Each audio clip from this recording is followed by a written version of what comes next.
Well, I don't know what to say about that car episode, but it sounded like a perfectly good idea at the time. And I'm sorry about that. I know it's 30 years too late, but that's okay. You know, when I got the letter from Garo letting me know that I won this award, he included a list that had all of the prior recipients of this award. And I was so humbled to be put on that list because of the legendary trial lawyers who have won this award before, many of which are in this room, including Charlie O'Reilly, for which the award is now named after. And also for the fact I added it up, and I'm the 37th person in nearly 40 years to win the award. So it's extremely humbling, and I don't take it lightly. But, you know, I kind of had an unfair advantage getting here because when your law partners are Bill Shernoff on the one hand and Mike Bidart on the other hand, odds are you got a pretty decent shot at being a good trial lawyer. And I want to first start by acknowledging Bill Shernoff. Bill,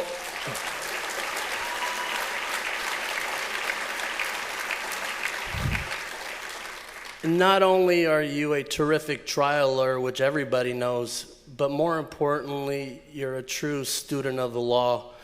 You're a pioneer in the area of insurance bad faith, and you've been doing it for 40 years. Both Mike and I share the same sentiment. You are a legend, and it is an honor to be your law partner. Thank you very much.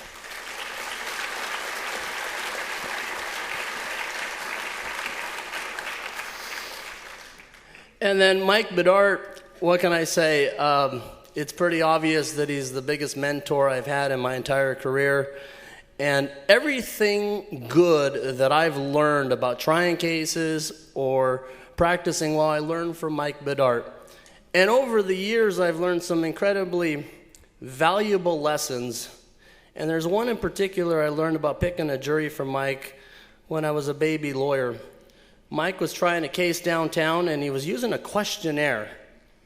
And one of the questions on that questionnaire was, do you think jury awards are A, too high, B, about right, or C, too low? And I was helping Mike go through the questionnaires, and just about everyone filled out that they thought jury awards were too high. But there was one that filled it out that jury awards were too low. And not only that, it was like circled and there were exclamation points on it. So this person was pretty emphatic. So we went back in and Mike's picking the jury and this jury gets on the panel. So Mike asked the jury, "Sir, I saw that you filled out the form that you thought jury awards are too low." "Yes, I did. And from the looks of it, it looks like you feel pretty strongly about that, the way you filled it out." "Absolutely, I feel very strongly about it." "Well, can you tell us why you so strongly believe jury awards are too low?" Juror says, "You know, I was telling the bailiff that $15 a day for the work we do as jurors is just not enough money."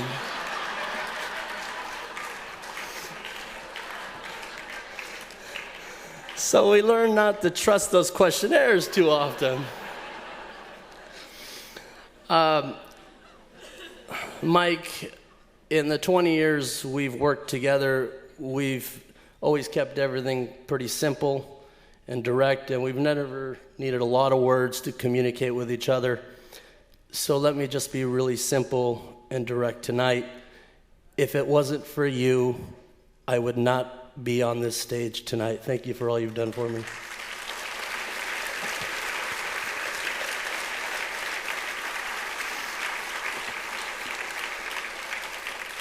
And I want to acknowledge others in our firm: Greg Bentley, my partner, and Van Grossman, my partner.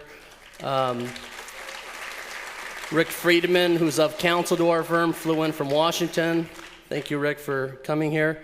Other dear friends who worked in our office who I've known my entire career: Vicky Sanchez, Heidi Sorrentino, Julie Caruso. And there's no way I can name everybody, but to all the lawyers, paralegals, secretaries, staff at our office, each one of you owns a piece of this award because it can't be done without you. Thanks for all that you do.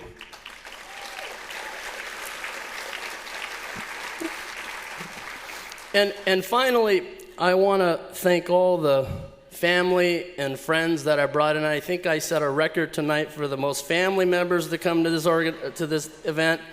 I want to thank all of them. They come from a long distance. I want to particularly acknowledge my brother, Javier, who's here tonight, and his wife, Terry. And lastly, and most importantly, I want to thank and acknowledge my parents, who are both here.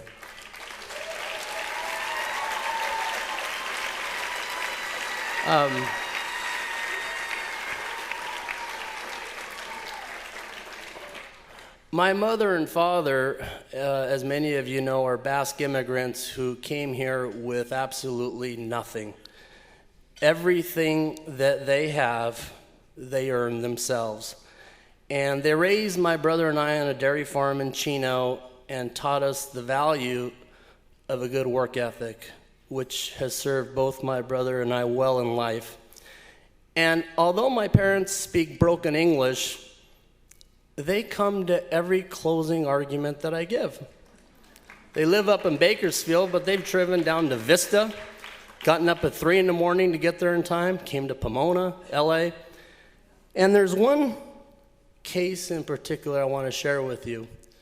I was trying a case in Pomona about 5 years ago, and it was a very simple case. We were fighting over $200,000 in benefits and punitive damages, and that's it.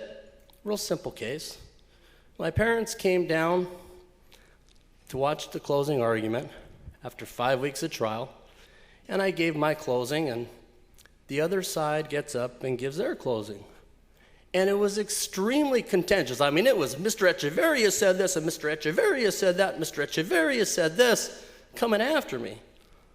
Took a short break before the rebuttal, and I'm in Pomona and walking the hallways. There's jurors walking around, and there's my mother and father standing in the corner. And I walked up to my mother, who is visibly angry at this point.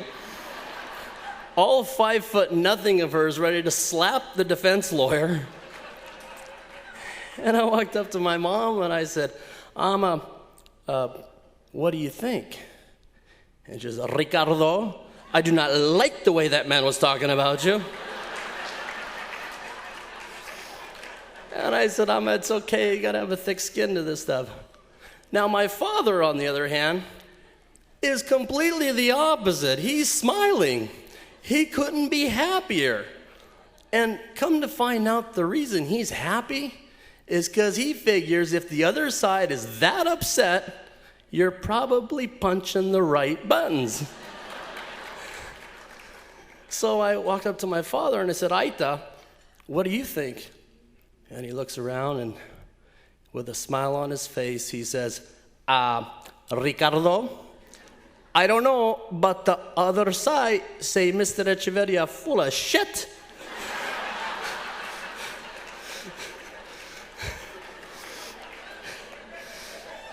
So we go back into trial, finish up the closing. My parents go back to Bakersfield, and the next day I got a verdict. And I call my father, and he answers the phone, yellow. Hey, Aita, we got a verdict today. Oh yeah, what'd the jury do? Well, they awarded us $200,000, and they found malice, oppression, and fraud. So there's gonna be a punitive damage phase tomorrow. Oh yeah, well, congratulations and good luck tomorrow.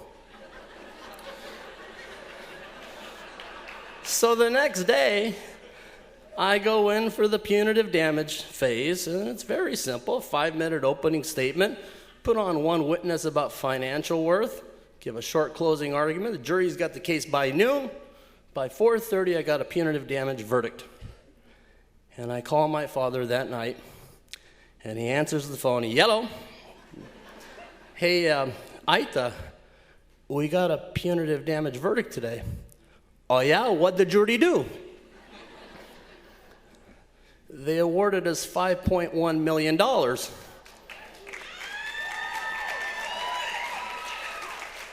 And my father pauses for a moment and says, Ricardo, maybe you should go back again tomorrow.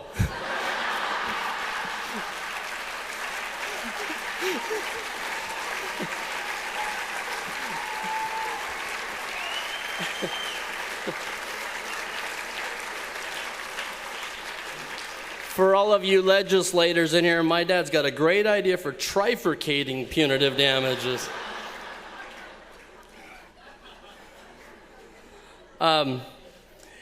You know, Joe DiMaggio had a famous quote where he said, "Today, I'd like to thank the good Lord for making me a Yankee."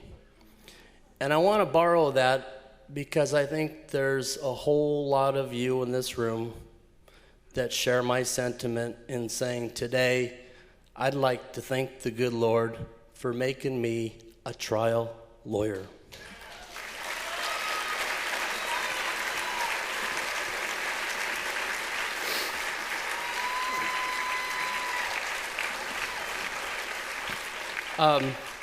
Folks, you will never really know just how humbled and how much this award means to me for the simple fact that I just can't put it into words. So let me just say this. Thank you very much from the bottom of my heart.